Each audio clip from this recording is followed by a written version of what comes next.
북한과 미국이 극단적인 말을 주고받고 있죠. 한반도 8월 위기설 한번 짚어보겠습니다. 정세현 전 통일부 장관 연결됐습니다. 안녕하세요, 장관님. 예, 안녕하세요. 네.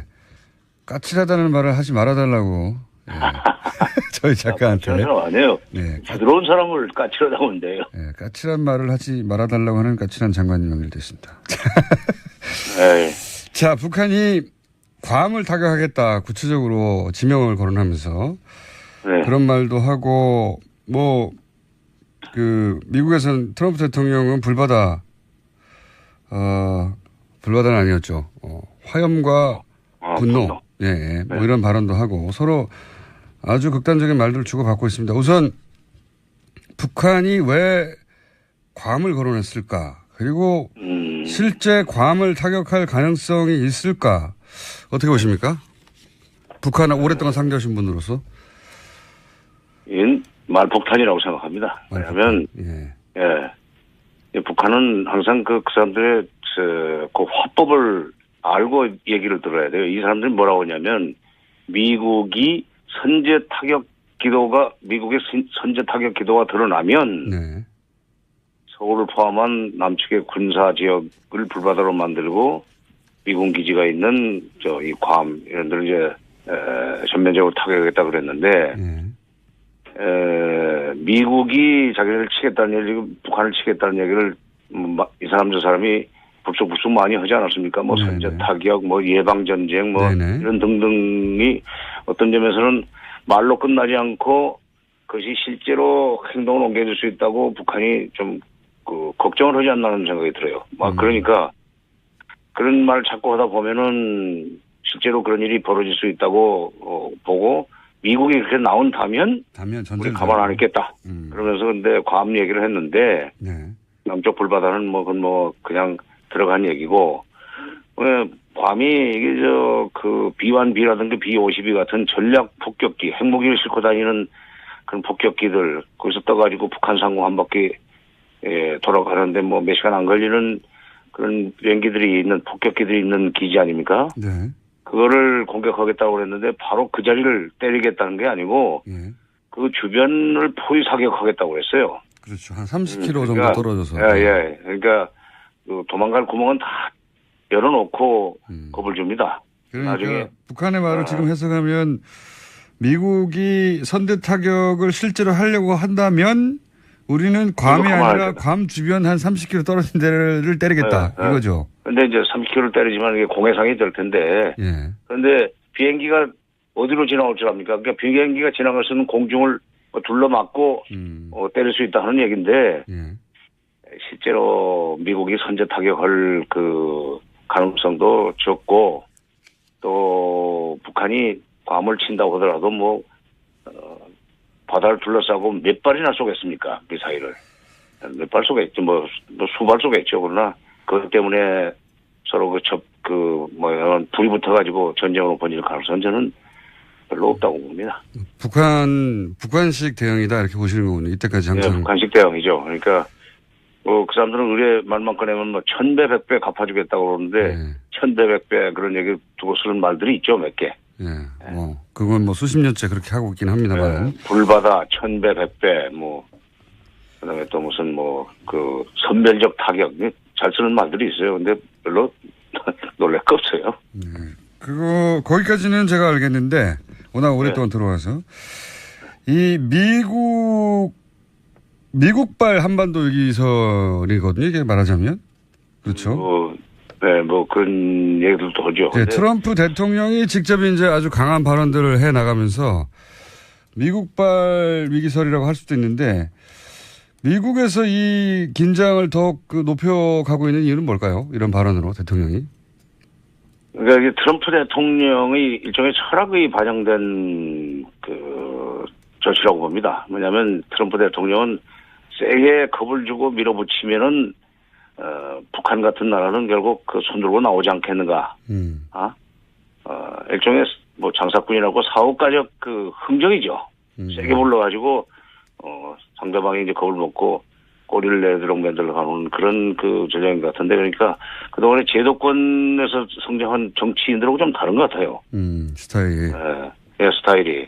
근데 그게 오히려 북한을 더 자극해가지고 북한이 그러니까 북한이 오히려 예방적 타격을 할 수 있는 그 여지를 키워가지고 책임을 그쪽으로 넘기려고 하는 전략인 것 같은데 저는 북한이 그렇게 위험한 짓을 안 하려고 봐요. 그 사람들 말폭탄 쏟아내다가 결정적인 순간에 싹 방향 틀어가지고 빠져나가는 데는 여러 번 보면서 참 귀신 같다 하는 생각을 많이 했었습니다만. 그런 전략으로 이때까지 살아남았죠, 사실은. 예. 그렇죠. 그래서 오히려 상대방이 방향을 틀도록. 근데 되게 그렇게 북한이 벼랑 끝에서 극단적인 압박을 통해서 미국을 들어가면은 결국 미국이 방향을 트는 그런 전례들이 몇 개 있습니다. 왜 그 형제간에 싸우면 큰 놈이 참으라고 그러잖아요. 네. 실제로 북한은 잃을 게 없다는 듯이 나오면 결국은 그렇죠. 미국이 북한의 요구를 들어주는 경우가 많았죠, 오히려 지금까지는. 그리고 지금 동아시아의 현실로 봐서 6.25 때도 6.25 때 중국이 별거 없을 때도 중국이 바로 참전하지 않았어요. 예. 지금 중국은 미국 다음 가는 강대국입니다. 예. 북한을 군사적으로 공격하면 바로 그 불똥이 중국 대륙으로 뛰고 특히 동북 삼성 만주로 번질 거기 때문에 중국이 가만 안 있게 되는 거죠. 이렇게 되면 이건 한반도 전쟁이면서 실제로 미중 전쟁이에요. 세계대전이 되는 거죠, 사실은. 그렇죠. 미국이 그렇게 그거 벌렸다가 지금 다른 유럽이라든가 중동 같은 데 벌려놓은 일들이 많은데 그거 어떻게 감당하겠어요? 못합니다. 그럼 8월 위기설은 어떻게 나온 거라고 보십니까? 뭐 이유가 있을 거 아닙니까? 네.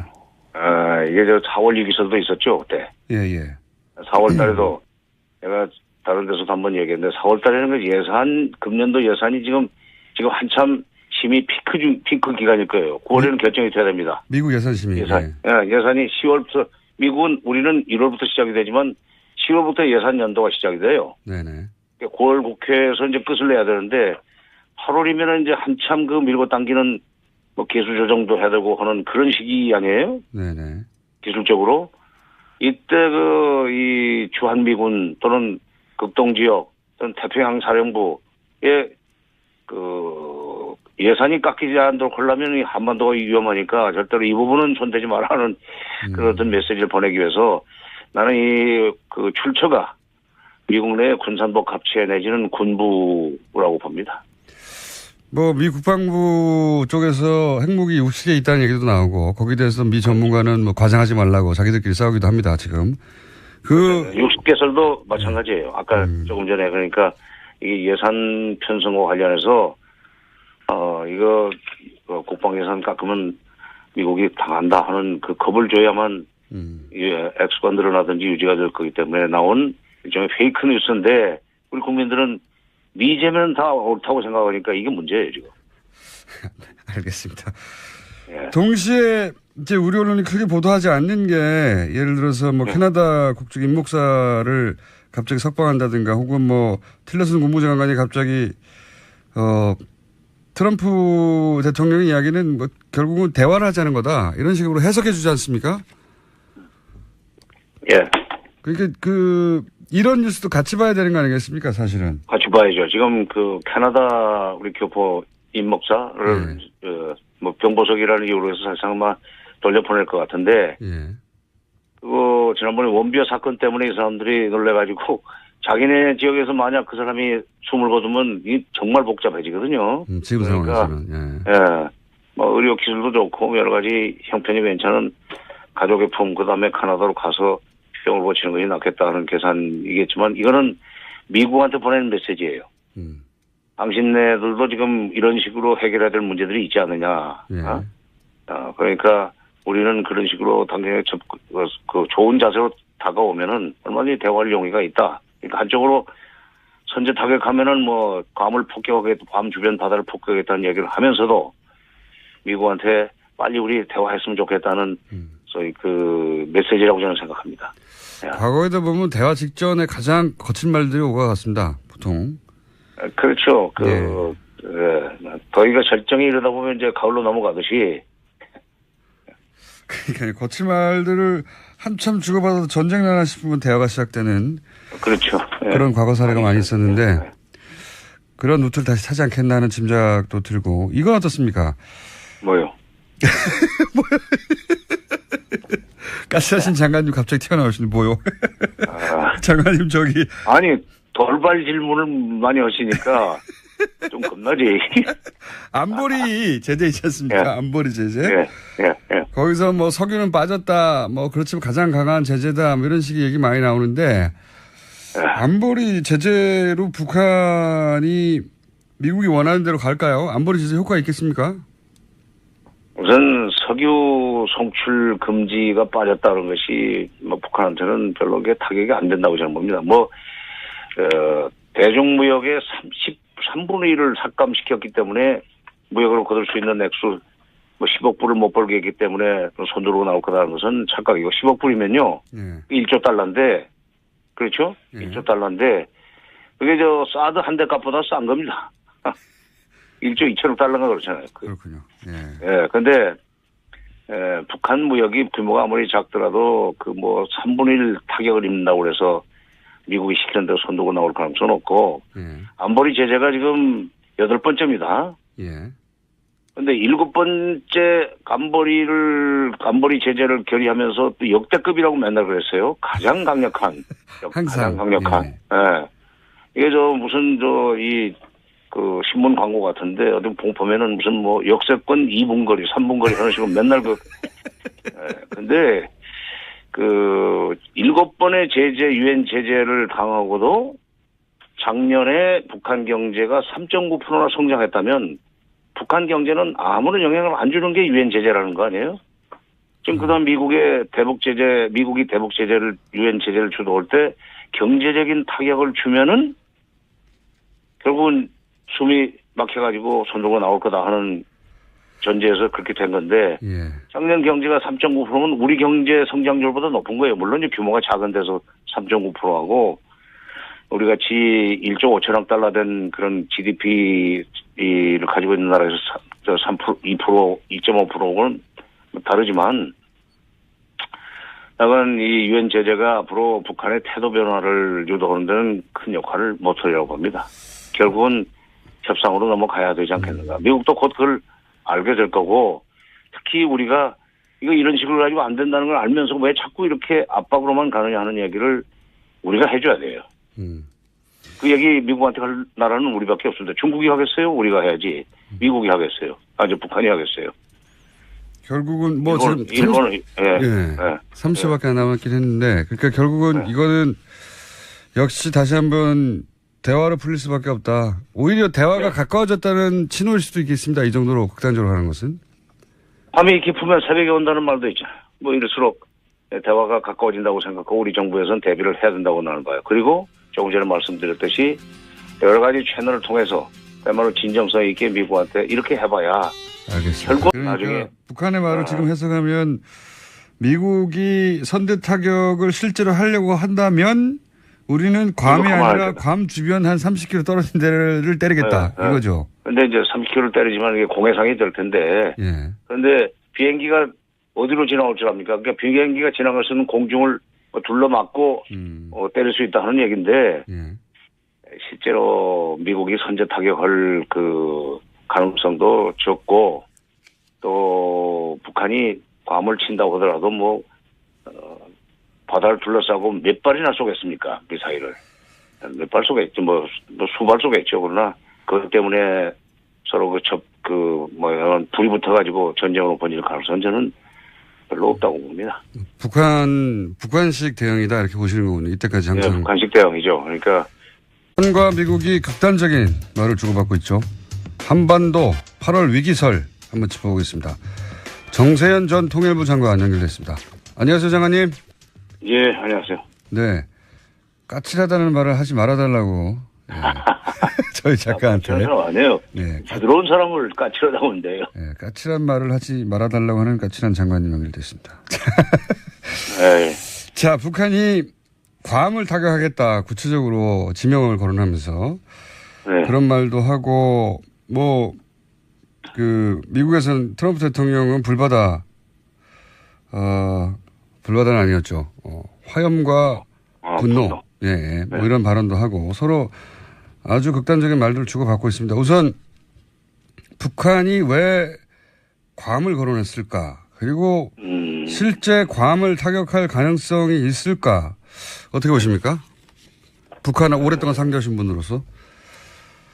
이건 말폭탄이라고 생각합니다. 왜냐하면 북한은 항상 그 사람들의 그 화법을 알고 얘기를 들어야 돼요. 이 사람들이 뭐라고 하냐면 미국의 선제 타격 기도가 드러나면 서울을 포함한 남측의 군사 지역을 불바다로 만들고 미군 기지가 있는 이 괌 이런 데를 이제 전면적으로 타격하겠다 그랬는데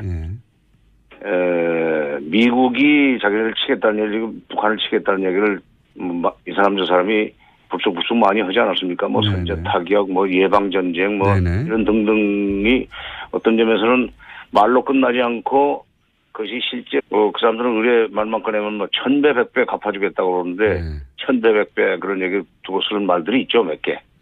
뭐 그건 뭐 수십 년째 그렇게 하고 있긴 합니다만. 불바다 1000배, 100배 뭐 그다음에 또 무슨 뭐 그 선별적 타격 잘 쓰는 말들이 있어요. 근데 별로 놀랄 거 없어요.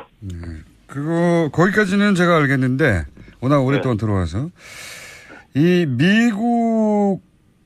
미국발 한반도 위기설이거든요. 이게 말하자면 그렇죠. 뭐 그런 얘기들도 하죠. 트럼프 대통령이 직접 이제 아주 강한 발언들을 해 나가면서 미국발 위기설이라고 할 수도 있는데 미국에서 이 긴장을 더욱 높여가고 있는 이유는 뭘까요? 이런 발언으로 대통령이.